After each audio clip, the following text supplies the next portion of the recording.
আজকে তোমাদের সাথে একটা অন্যরকম ব্লগ শেয়ার করব। আশা করি তোমরা টাইটেল দেখে বুঝতেই পেরেছো। হ্যাঁ, আজকে ছোটোখাটো একটা ফ্যামিলি ট্যুর শেয়ার করব। আসলে ঘুরতে যেতে একদম ইচ্ছে ছিল না, কিন্তু কিছু কিছু সময় অনিচ্ছাকৃত কিছু কাজ করতে হয়। বিশেষ করে যারা বাবা মা, তারা অন্তত বাচ্চাদের খুশির জন্য ভেবে অনেক ইচ্ছার বিরুদ্ধে গিয়ে অনেক কিছু করতে হয়। যাই হোক, তাহলে চলো ব্লগটা শুরু করা যাক। তো হঠাৎ করেই সিদ্ধান্ত নেওয়া হলো যে আমরা শান্তিনিকেতন বেড়াতে যাব। যেমন বলা তেমন কাজ, তাই রাতারাতি ব্যাগ গুছিয়ে নিচ্ছি। দেখতেই পেলে যে রাত 12টা বাজে। তো হাতে তো সময় একদম কম, তাই সব কাজকর্ম সেরে আমি এখন ব্যাগটা গোছাতে বসে গেছি। তবে ব্যাগ গোছানো শেষ করে এবার যাব স্নানে। তোমরা ভাবছো তো এত রাতে স্নান? হ্যাঁ, আসলে পরের দিন 5টায় বেরোনো, তাই শ্যাম্পু দিতে পারবো কি না, আর পারলেও চুল ঠিকঠাক শুকাবে কি না সেই কথা ভেবে রাতেই শ্যাম্পু দিয়ে নিয়েছি। সারা রাতে চুলও শুকিয়ে যাবে, তাই আর কি রাতে স্নান করতে হয়েছে। তবে স্নান সেরে সব কিছু গুছিয়ে রেখে আমার রাতে শুতে 1টা বেজে গেছে। তাহলে চলো, দেখা হচ্ছে নেক্সট ডেতে। গুড মর্নিং, এখন বাজে সকাল 5টা 5। তো আমি এখানে এখন রেডি হয়ে গেছি, রূপ আর বিশ্বজিৎও রেডি হয়ে গেছে। তাহলে চলো বেরোনো যাক। তো এদিকে তো একটা কাণ্ড হয়ে গেছে, আমরা স্টেশনের কাছে চলে এসেছি আর বিশ্বজিৎ এদিকে ট্রেনের টিকিট আনতেই ভুলে গেছে। আমরা যখনই বের হই তখনই কিছু না কিছু ভুলে যাই।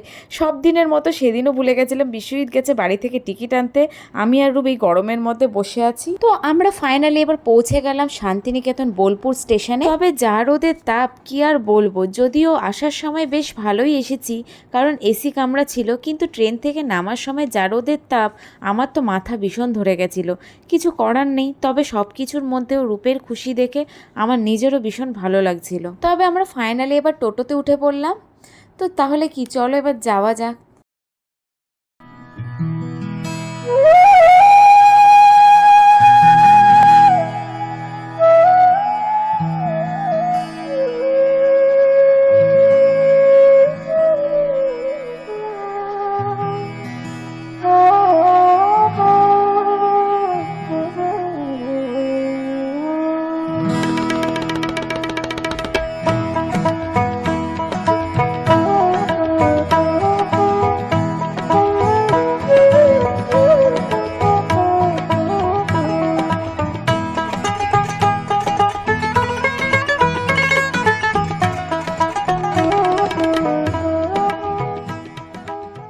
তো রাস্তায় যেতে যেতে আখের রস দেখে দাঁড়িয়ে পড়লাম। যা গরম, তো খুব আখের রস খেতে ইচ্ছে করছিল, তাই বিশ্বজিৎ আমার জন্য ঠান্ডা ঠান্ডা 1 গ্লাস আখের রস এনে দিল। শরবতটা খেয়ে যা ভালো লাগছিল। সবাই মিলে খাওয়া দাওয়া করে পৌঁছে গেলাম হোটেলে। তবে হোটেলটা ছিল বেশ সুন্দর, নির্জন পরিবেশ। আমার তো ভীষণ ভালো লাগে এরকম নিরিবিলি পরিবেশ।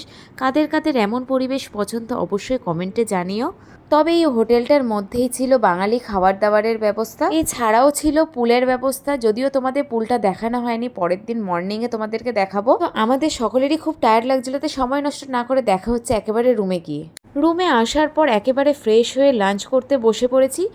লাঞ্চে ছিল পরোটা আর চিকেন কষা, যদিও এটা বাড়ি থেকে ক্যারি করা, কারণ এসে কি পাবো না পাবো তাই জন্য।